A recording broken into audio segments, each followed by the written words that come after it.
بسم اللہ الرحمن الرحیم۔ السلام علیکم دوستو، کتاب و سنت کو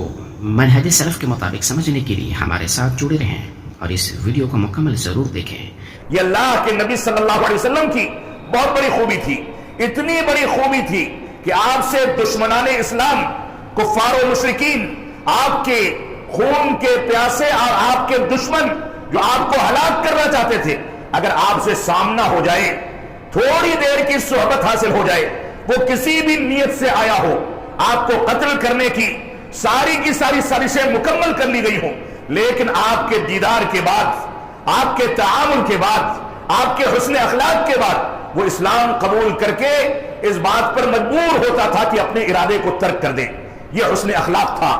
اور ہمارے علماء کرام نے ماضی قریب تک اسی ہندوستان کی آزادی کی جنگ میں علماء اہل حدیث کے بے شمار ایسے واقعات موجود ہیں کہ انگریزوں نے اپنے جاسوسوں کو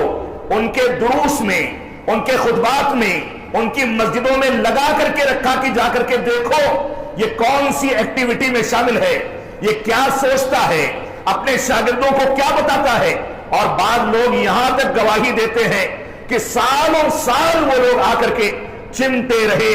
مسلمان بن کر کے بیٹھے رہے، جاسوسی کرتے رہے، لیکن کوئی نقطہ نہیں ملا، بلکہ ان کے حسن اخلاق سے متاثر ہو کر کے جاسوسی بھی چھوڑ دی اور ساتھ میں اسلام لانے کا اعلان بھی کر دیا۔ یہ صورتحال ہمارے علماء کرام میں بھی تھی۔ آپ کو ایک مثال میں دوں گا، شیخ الاسلام علامہ ثناء اللہ امرتسری رحمۃ اللہ علیہ کی مثال۔ جب ان کے اوپر امرتسر میں قاتلانہ حملہ کر کے ان کو قتل کرنے اور موت کے گھاٹ اتارنے کی بات کہی گئی، اور ان کے فریق مخالف کے کسی پیر نے یہ فتویٰ دے دیا کہ جو ان کو قتل کرے گا میں اس کو جنت کی بشارت دوں گا، ایک تانگے والے نے ذمہ داری قبول کی اور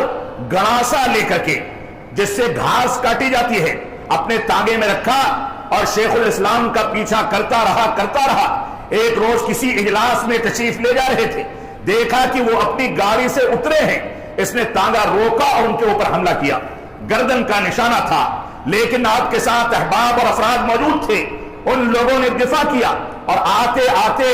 وہ خنجر یا وہ گڑاسا آپ کے کندھے پر لگا۔ شیخ الاسلام امرتسری رحمۃ اللہ علیہ فرماتے ہیں کہ جیتے جی کسی کو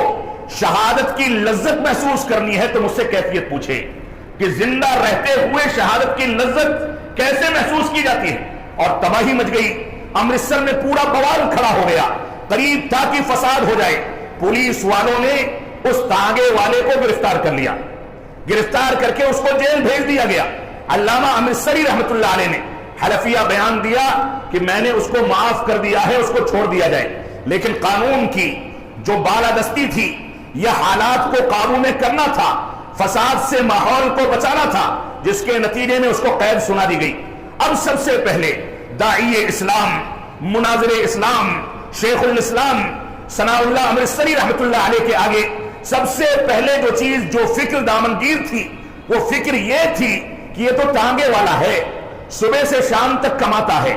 شام کو لے جا کر کے پیسے کو خرچ کر کے اپنے بچوں کے کھانے کا انتظام کرتا ہے، اس کے پاس کوئی خاص بیلنس نہیں ہے،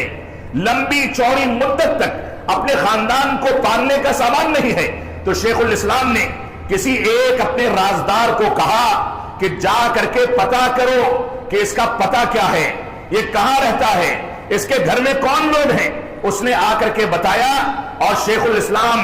علامہ امرتسری رحمۃ اللہ علیہ نے اسی کے بعد سے ہفتے میں ایک دن متعین کیا، اور رات کی تاریکی میں یا صبح صلاۃ فجر کے آس پاس وہ اس کے گھر پر جاتے، ہفتے میں اس دن گھر کا دروازہ کھٹکھٹاتے، اس کی بیوی اپنے کسی بچے کو بھیجتی، اس بچے کو گود میں لیتے، اس کو بوسہ دیتے، ہفتے بھر کا خرچ اس کے ہاتھ میں رکھتے اور چلے آتے۔ وہاں کیا سمجھا جا رہا تھا؟ سمجھا یہ جا رہا تھا کہ شاید پیر صاحب کامیاب نہ ہونے کے باوجود ہم سے خوش ہو گئے، ان کا کوئی آدمی ہے جو خرچ اٹھاتا ہے۔ ایک دن کیا ہوا، اس کی رہائی کے آرڈر ہوئے، تانگے والا گھر آ گیا، شیخ الاسلام کو نہیں پتا ہے، وہ آیا اور چھپ کر کے بیٹھ گیا۔ اس کی بیوی نے کہا، جب اس نے پوچھا کہ خرچ کیسے چلتا ہے، تو کہا کہ ایک بزرگ آتے ہیں، بچے کو اٹھاتے ہیں، گود میں لیتے ہیں، بوسہ دیتے ہیں اور اس کے بعد نکل جاتے ہیں۔ تو وہ بھی سمجھا کہ شاید میرے پیر صاحب کے کچھ تعلقات ہوں گے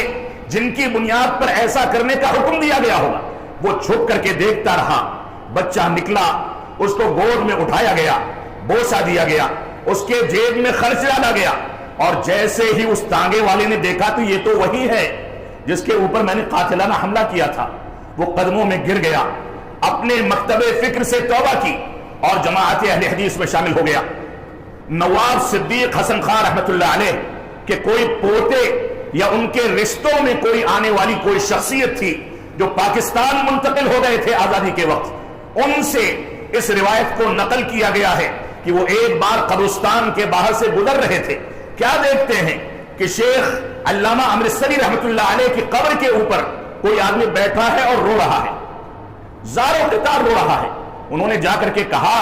کہ یہ تو شیخ الاسلام کی قبر ہے, تم یہاں روتے کیوں ہیں؟ تو اس نے کہا کہ میرے اور ان کے درمیان کا کوئی واقعہ ہے جس کے بارے میں انہوں نے مجھ سے وعدہ لے لیا تھا کہ کسی سے بیان نہیں کرو گے, کسی کو بتاؤ گے نہیں. انہوں نے زور دیا, کہا کہ ان کی وفات ہو گئی ہے, اس واقعے سے ہو سکتا ہے قوم کو کچھ فائدہ ہو جائے, لہذا بتاؤ. زور دینے کے بعد اس نے بتایا کہ ایسا ایسا واقعہ پیش آیا تھا, میں روتا ہوں کہ ایسے افراد کہاں ہیں, تلاش کر کے ڈھونڈو تو ملتے کیوں نہیں. یہ حسن اخلاق تھا جس کی بنیاد پر لوگ اسلام سے قریب آیا کرتے تھے. تو اللہ رب العالمین نے فرمایا, اے اللہ کے نبی صلی اللہ علیہ وسلم, آپ اخلاقی تعلیمات کی عظیم بنیادوں پر قائم اور فائز ہیں, لہذا اللہ رب العالمین نے آپ کی شخصیت کو ہمارے لیے اسوہ اور نمونہ قرار دیا. تو دوستو یہ ویڈیو آپ کو کیسا لگا؟ اگر اچھا لگا تو اس ویڈیو کو لائک کیجئے اور اس چینل کو سبسکرائب کیجئے.